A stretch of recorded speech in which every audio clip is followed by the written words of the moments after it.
মাংস খাওয়া নিষিদ্ধ। গরুর গোশতের ভেতরে আছে রোগ, কোলেস্টেরল বেশি। খেয়াল রাখবেন, যেই প্রাণীর পা বেশি ওই প্রাণীর গোশতের ভেতরে কোলেস্টেরল বেশি। মাছের পা আছে? কথা বলেন। মাছে কোনো কোলেস্টেরল নেই, সুবহানাল্লাহ পড়েন। মুরগির পা কয়টা? দুইটা, তার মানে কিছু আছে, তাই না? গরুর পা কয়টা? তার মানে কোলেস্টেরলের পরিমাণ বেশি না কম? এবার বলেন, চিংড়ি মাছের পা কয়টা? কয় হুজুর হিসাব নাই। তাহলে কোলেস্টেরলেরও হিসাব নাই। এগুলো কম কম খেতে হবে, ঠিক কি না? তো এজন্য দুধ খেতে হবে বেশি। জান্নাতে যারা যাবে, আল্লাহ তাআলা জান্নাতীদের জন্য 4টা শারাবান তাহুরা রাখবেন। ওয়াসাকাহুম রাব্বুহুম শারাবান মাসালুল জান্নাতিল্লাতী ওয়াইদাল মুত্তাকুনা ফিহা আনহারুম মিন মাইন গায়রি আসিন ওয়া আনহারুম মিন লাবানিন লাম ইয়াতাগায়্যার তা'মুহু وأنهار من خمر لذة للشاربين وأنهار من عسل مصفى سبحان الله। জান্নাতে যারা ঢুকবে, জান্নাতীদের গলায় যেন কোনো তৃষ্ণা না লাগে, এজন্য আল্লাহ তাআলা জান্নাতের ভেতরে 4 ধরনের শারাবান তাহুরার ঝর্ণা রাখবেন। কয় ধরনের? 1 নাম্বার হচ্ছে মিনারেল ওয়াটারের ঝর্ণা। মিনারেল ওয়াটার খান আপনারা? কোনটা খান? মাম খান, কেউ ফ্রেশ খায়, আর অ্যাকুয়াফিনা, আর কি খান? স্পা, আর কিনলে। এটা সবচেয়ে ভালো, এটার মধ্যে ঝামেলা কম, এটা টেস্ট করে জানা গিয়েছে। কিনলে খাবেন, কোকা কোলা কোম্পানি, এটা ভালো পানি। কিনলে সবচেয়ে purified water ever in Bangladesh. বাংলাদেশে পাওয়া পরীক্ষিত সবচাইতে বিশুদ্ধ পানি হচ্ছে কিনলে। তো একজনকে মার্কেটিং করে দিতেছে হুজুরে। ভালো জিনিসের প্রশংসা করতে হয়, ঠিক কিনা? তো জান্নাতে যারা যাবে তাদের জন্য আল্লাহ তাআলা 4 ধরনের শারাবান তাহুরা রাখবে। সুবহানাল্লাহ কইবেন না?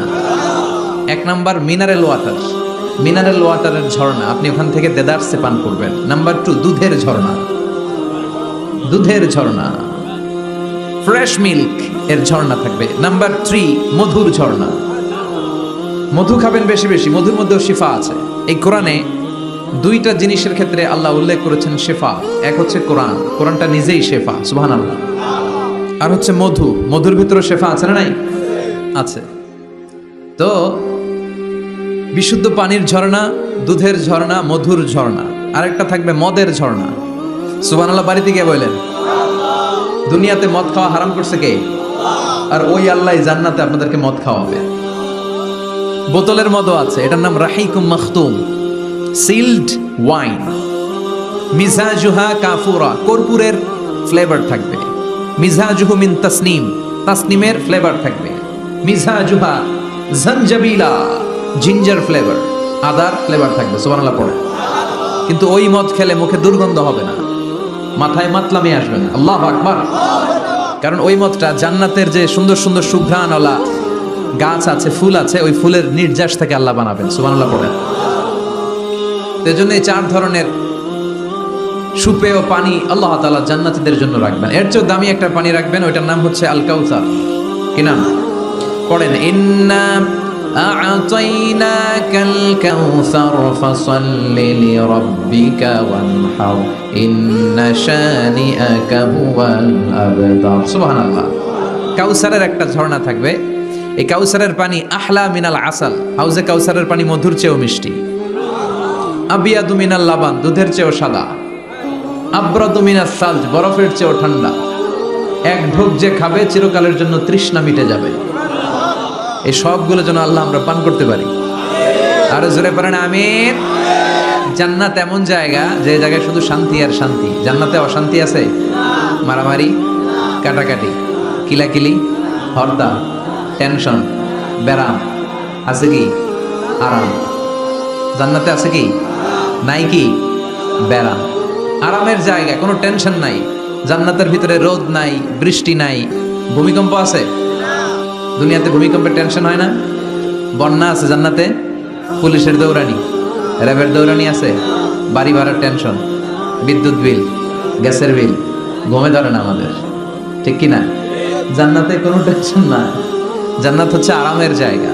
আপনারা যারা যাবেন জান্নাতে 60 হাত লম্বা হয়ে ঢুকবেন। আহলুল জান্নাতে জুরদা ওয়া মুরদা, জান্নাতীরা হবে পশমবিহীন। এই যে দুনিয়াতে দাড়ি রাখা ওয়াজিব বা সুন্নাতে মুআক্কাদা, কিন্তু জান্নাতীদের গালে কোনো দাড়ি থাকবে না, মোজ থাকবে না, গায়ে পশম থাকবে না। আবনাউ সালাসিন ওয়া সালাসিন, সব জান্নাতি পুরুষরা হবে 33 বছরের তাগড়া যুবক। আল্লাহ, এখানে যেমনি আমরা একত্রিত হলাম, তোমার জান্নাতেও যেন আমরা একত্রিত হতে পারি, তুমি তৌফিক দাও। আর জোরে পড়েন আমিন। এতগুলো কথা কোত্থেকে এসেছে জানেন? জিজ্ঞেস করেছিলাম সবচেয়ে দামি সূরা কোনটা, একজন বলছে বাকারা। বাকারা মানে গাভী, গাভী থেকে দুধ, দুধ থেকে জান্নাত। সুবহানাল্লাহ পড়েন। কোরআনের কথা শেষ হতে চায় না, ইন্টার রিলেটেড, তাই না? একটার সাথে আরেকটা মিলে থাকে। খেয়াল রাখবেন, আল্লাহর কথা রাসূলের কথায় কোনো ফাঁক ফোকর নাই, আছে? এজন্য এই দুইজনের কথাই আমরা মানব। বিদায় হজের ভাষণে বিশ্বনবী বলেছিলেন, লাকাদ তারাকতু ফীকুম আমরাইন লান তাদিল্লু মা তামাসসাকতুম বিহিমা কিতাবাল্লাহ ওয়া সুন্নাত রাসূল। আমি তো চলে যাব, রেখে যাব দুটো জিনিস, যদি দুটো জিনিসকে মেনে চলো কখনো বিভ্রান্ত হবে না। একটা হচ্ছে আল্লাহর কিতাব, আর একটা হচ্ছে বিশ্বনবীর সুন্নাহ। এই দুইটা আমরা আঁকড়ে ধরবো। রাজি আছেন তো? পৃথিবী যেদিকে যাক, আমি থাকবো দুইটা নিয়ে, ইনশাআল্লাহ। পড়েন। কোরআনের সবচেয়ে দামি সূরা কোনটা বলেন? ফাতিহা। কিছু বলতেছে ফাতিহা, পিছনের বাইরে কি বলবেন? হ্যাঁ, ইয়াসিন। আর আচ্ছা, এবার বলেন, আমি সহজ করে দিই, বলেন কোন সূরা না পড়লে নামাজ হয় না? এবার ক্লু পাইছে, এবার ক্লু পেয়েছে। এই সূরা ছাড়া নামাজ হয় না। আমি যদি পড়াই হবে না, এই মসজিদের ইমাম সাহেব পড়াইলে হবে না, কিন্তু বাইতুল মুকাররমের খতিব পড়াইলে আবার হবে। হবে না? শাইখ আব্দুর রহমান সুদাইস পড়ালে তো হবেই।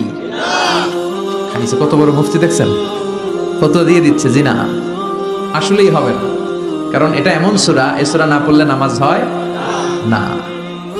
বিশ্বনবী বুখারীর বর্ণনায় বলেছেন, আ'যামুস সুওয়ার ফিল কোরআন, কোরআনের সবচেয়ে দামি সূরা। এটা আমার বানানো কথা না, সবচেয়ে দামি সূরা। এই সূরার মতো সূরা কোরআনে তো নাই, তাওরাতের ভেতরেও নাই, ইনজিলের ভেতরেও নাই, জাবুরের ভেতরেও নাই। 60টা মাত্র আয়াত। কয়টা? কার কার মুখস্থ নাই হাত তোলেন। সূরা ফাতিহা মুখস্থ নাই কার কার? হাত তোলেন। হিন্দু ভাই নাই কেউ? আমাদের অনেক মাহফিলে হিন্দুরা আসে, হিন্দুদেরও মুখস্থ। সুবহানাল্লাহ কইবেন না? আমি একবার লঞ্চের ভেতরে তুফানে পড়ছিলাম, তো লঞ্চ ডুবে যাবে তুফানের ধাক্কায়। তো দেখলাম লঞ্চের ভেতরে শুধু মুসলমানরাই জিকির করে না, হিন্দুরাও জিকির করে। তুফান থেমে যায়, জিকিরও থেমে যায়। কত বড় ডাকাত! তুফান শুরু, জিকিরও। সবার মুখে এক চিৎকার, বাঁচাও। আমি বললাম, কে বাঁচাবে? কে? হুজুর আমনে। ভাবছে আমি দোয়া কালাম পড়লে বেঁচে যাবে, তো আমি বললাম, আমি যে বাঁচাবো, আমারে বাঁচাবে কি? মনে রাখবেন, কেউ বাঁচাতে পারে না, একজন ছাড়া। চিৎকার করে বলতে হবে, তিনি কে? কোরআনের সবচেয়ে দামি সূরার নাম সবাই বলেন। এই সূরাতুল ফাতিহার মাত্র 7টা আয়াত। কয়টা আয়াত? এই 7টা আয়াত নিয়ে কয়েক মিনিট একটু আল্লাহর রাস্তায় কুরবানি করা যাবে না? কান দুইটা খরগোশের মতো খাড়া করে, খরগোশ কান খাড়া করে শুনে, এজন্য খুব পিন ড্রপ সাইলেন্ট, পিন পতন নীরবতাও খরগোশ কান দিয়ে শুনতে পায়। এই সূরাটা হচ্ছে আউয়ালুস সূরা নাযালা কামিলান মিনাল কোরআন, কোরআনের সর্বপ্রথম নাজিল হওয়া পূর্ণাঙ্গ সূরা। এই সূরার আগে কোন সূরা পূর্ণাঙ্গ একসাথে নাজিল হয় নাই। কোন সূরার 5 আয়াত, 10 আয়াত, 20 আয়াত। আপনারা যে এখন সুন্দর কোরআন দেখতেছেন, বিশ্বনবীর সময় কি এই কোরআন ছিল? না। 23 বছরের লম্বা জিন্দেগিতে বিশ্বনবীর কাছে এই কোরআন নাজিল হয়েছে। পরবর্তীতে এটার কম্পাইলেশন করা হয়েছে, scripture, holy scripture, the Quran, whereof there is no doubt, no suspicion in it, and a guidance to those who are muttaqin. এটা এমন বই যেটাতে আল্লাহ কোনো ভুল রাখে নাই, মুত্তাকিনদের জন্য এটা পথ নির্দেশিকা হিসেবে আল্লাহ পাঠিয়েছে। পড়েন সুবহানাল্লাহ। তো সূরাতুল ফাতিহার আগে অনেক সূরা নাজিল হয়েছে, কিন্তু একটু একটু করে, পুরোটা একসাথে না। এই সূরাটা পুরোটা একসাথে সর্বপ্রথম নাজিল হয়েছে। এজন্য এই সূরাটারে আবার বলে ফাতিহাতুল কিতাব, মানে preface of the book, introductory সূরা। কোরআনটা খুললেই সর্বপ্রথম আপনার নজরে যে সূরাটা পড়বে, সূরাটার নাম সবাই বলেন সূরাতুল ফাতিহা। আবার বিশ্বনবী এটাকে বলেছেন কোরআনের মা। কি বলেছেন? চমৎকার একটা ইনফরমেশন না? মনে রাখতে হবে। তাহলে কোরআনের মায়ের নাম কি? মনে থাকবে? বলেন তো, সকল পৃথিবীর সব শহরের জনপদের মায়ের নাম কি? মাক্কাতুল মুকাররমা। তেমনি কোরআন আল কারীমের মায়ের নাম হচ্ছে সূরাতুল আল ফাতিহা। এরপরে বিশ্বনবী বলেছেন এই সূরাটা হচ্ছে সূরাতুল ওয়াফিয়া, অখণ্ড সূরা। এই সূরাকে খণ্ড খণ্ড করে পড়া যায় না। কেউ প্রথম রাকাতে সূরাতুল ফাতিহার অর্ধেক, দ্বিতীয় রাকাতে বাকি অর্ধেক যাই পড়ছে, হইছে? কিন্তু কেউ প্রথম রাকাতে সূরা আর রহমানের 10 আয়াত, পরের রাকাতে বাকি 10 আয়াত, কোনো সমস্যা আছে? সমস্যা নেই। তার মানে এই সূরার নাম সূরাতুল ওয়াফিয়া, অখণ্ড সূরা। মানে এই সূরাকে খণ্ড খণ্ড করে পড়া যায় না, পড়লে পুরোটাই পড়তে হয়। সুবহানাল্লাহ পড়েন। আবার এই সূরার আরেকটা নাম হচ্ছে সূরাতুদ দোয়া, দোয়ার সূরা। কিসের সূরা? কেমন করে আল্লাহর কাছে প্রার্থনা করতে হয়, দোয়া করতে হয়, ফরিয়াদ করতে হয়, সে কথা এই সূরার ভেতরে আছে না নাই? কারণ এই সূরাতে আমরা প্রতিদিন একটা দোয়া করি, ইহদিনাস সিরাতাল, মানে কি? আল্লাহ আমাকে সরল সঠিক পথ দেখাও। আমাদেরকে পথ দেখায় কে? চিল্লায় বলেন, আমি যদি কোনো দিন পথে ভুলে যাই, হাত ছানি দিয়ে কাছে নিও, মমতার বন্ধনে আমায় বেঁধে সব ভুল ক্ষমা করে দিও। আমি যদি কোনো দিন পথে ভুলে যাই, হাত ছানি দিয়ে কাছে নিও, মমতার বন্ধনে আমায় বেঁধে সব ভুল ক্ষমা করে দিও। পড়ে না আমিন। আমরা যদি পথ ভুলে যাই, আমাদের পথ দেখায় কে? এজন্য এই সূরাটার নাম সূরাতুদ দোয়া, প্রার্থনার সূরা। কেমন করে আল্লাহর কাছে প্রার্থনা করতে হয় এই সূরার ভেতরে আছে না নাই? এরপরে এই সূরার নাম হচ্ছে সূরাতুস সালাত, নামাজের সূরা। কিসের সূরা? সব সূরা ছাড়া নামাজ হয়, সূরাতুল ফাতিহা ছাড়া নামাজ হয়? বিশ্বনবী বললেন, লা সালাতা লিমান লাম ইয়াকরা বিফাতিহাতিল কিতাব। যে সূরা ফাতিহা তার নামাজে পড়ে না, তার নামাজ আল্লাহর দরবারে কবুল হয় না। এরপরে বিশ্বনবী বলেছেন এই সূরার নাম সূরাতুশ শিফা, সূরাতুশ শিফা, শেফার সূরা, আরোগ্য লাভ করার সূরা। অসুস্থ ব্যক্তির গায়ে এই সূরা পড়ে ফু দিলে সুস্থ করবে কে? বিশ্বাস হয়? বিশ্বাস হইতে হবে, ঈমান থাকতে হবে। ঈমান যদি পাক্কা হয় তাইলে কাজ করবে, তা না হইলে কাজ করবে না। অনেকে বলে, হুজুর আমি তো কত সূরা ফাতিহা পড়ে ফু দিলাম, কই আমার পেটে ব্যথা তো ভালো হয় না। যেটা কইছে তুই একটা ডাকাত, ঠিক কি না? ওর ঈমান নাই, ওর ঈমানে ঝামেলা। ফু দেওয়ার মধ্যে বেশ কম আছে না নাই? কিছু লোক আছে সারাদিন ফু দিলে মোমবাতি নিবে না, আর কিছু লোক আছে ফু দিলে পানিতে আগুন ধরে যায়, আছে না নাই? বিশ্বনবীর ফুতে বরকত বেশি না কম? সাহাবারা বলল, ইয়া রাসূলুল্লাহ সাল্লাল্লাহু আলাইহি ওয়াসাল্লাম, আমাদের কুয়ার ভেতরে পানি নাই, পানির লেয়ার অনেক নিচে নেমে গিয়েছে, পানি উঠাতে পারি না গো নবী, আপনি দোয়া করে দেন। বিশ্বনবী এসে অজু করলেন, অজুর কিছু পানি মুখে নিয়ে কুলি করে ওই কুলির পানি কুয়াতে ছেড়ে দিলেন। ছেড়ে দেয়া মাত্রই পাম্প মেশিন দিয়ে পানি উঠালে যেমনি লাফিয়ে লাফিয়ে পানি ওঠে, মুহূর্তের মধ্যে নিচের লেয়ারের কুয়ার পানি লাফিয়ে লাফিয়ে উপরে উঠতে শুরু করেছে।